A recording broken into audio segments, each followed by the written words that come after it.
बिस्मिल्लाहिर्रहमानिर्रहीम अस्सलाम वालेकुम। आज जो टॉपिक हम इस वीडियो में डिस्कस करने जा रहे हैं वो है क्लोजिंग एंट्रीज।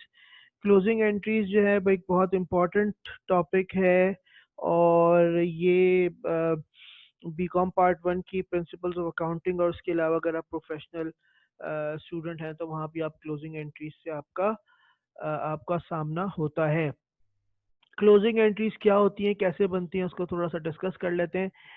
सबसे पहले जो है वो हमें इस चीज़ का पता होना चाहिए कि हमारी जो क्लोजिंग एंट्रीज होती हैं वो इनकम स्टेटमेंट के आइटम्स जितने भी होते हैं उनकी हम क्लोजिंग एंट्रीज बनाते हैं। क्लोजिंग एंट्रीज बनाने का मकसद ये होता है कि जो इनकम स्टेटमेंट के हमारे आइटम्स होते हैं उनको हम जिस ईयर के होते हैं उसी ईयर में हम उनको क्लोज कर देते हैं। वो नेक्स्ट पीरियड में कैरिड फॉरवर्ड या ब्रॉड फॉरवर्ड नहीं होते, नेक्स्ट पीरियड में ट्रांसफर नहीं होते। नेक्स्ट पीरियड में सिर्फ बैलेंस शीट के आइटम्स जो हैं, आपके एसेट लाइबिलिटीज और आपके जो कैपिटल वगैरह हैं वो ट्रांसफर हो रहे होते हैं। इनकम स्टेटमेंट के जो आइटम्स होते हैं वो जिस साल के होते हैं इसी साल उनको हम क्लोज कर देते हैं।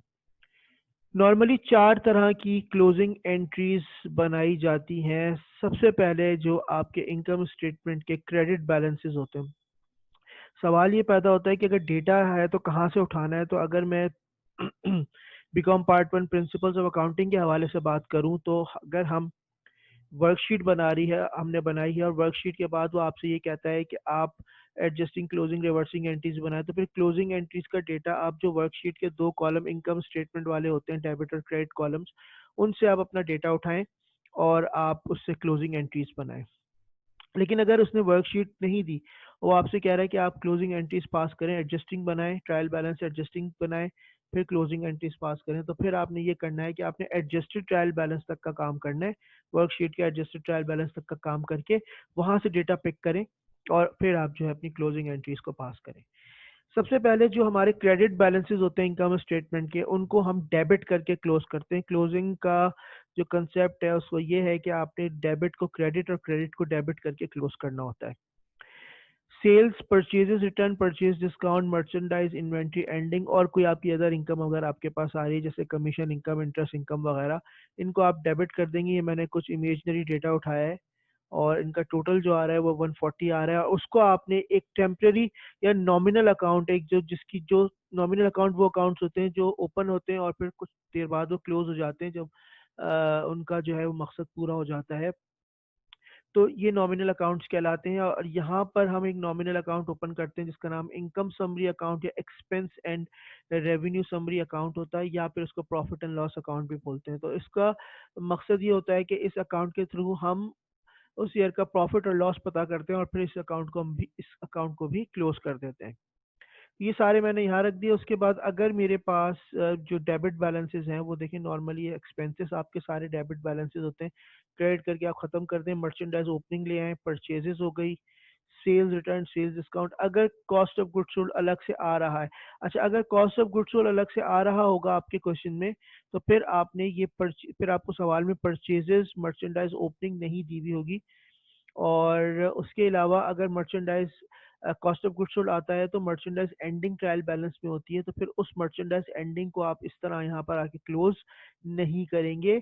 उसका रीज़न ये है कि कॉस्ट ऑफ गुड्स सोल्ड में already opening inventory, ending inventory, purchases वगैरह सारी चीज़ें आ रही होती हैं। तो वो एक बैलेंस अगर आ रहा है तो फिर अगर कॉस्ट ऑफ गुड्स सोल्ड के साथ क्वेश्चन में मर्चेंडाइज एंडिंग मौजूद है तो फिर मर्चेंडाइज एंडिंग को आपने क्लोज नहीं करना, उसको आपने यहाँ पे नहीं दिखाना।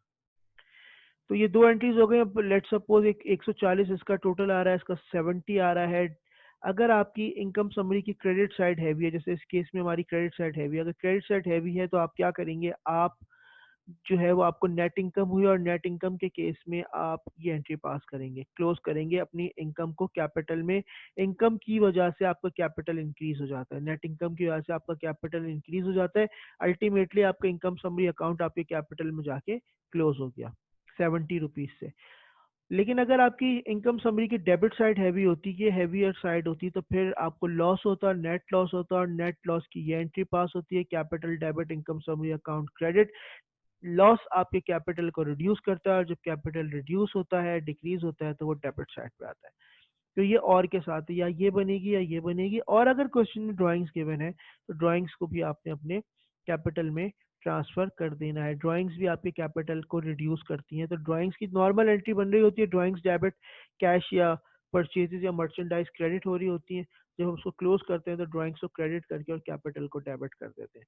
तो ये नॉर्मली आपकी चार क्लोजिंग एंट्रीज पास होती हैं। डेटा का मैंने आपको बता दिया कि कहाँ से आपने डेटा को पिक करना है। तो आई होप आपको ये वीडियो पसंद आया होगा। बहुत बहुत शुक्रिया। अल्लाह हाफिज़।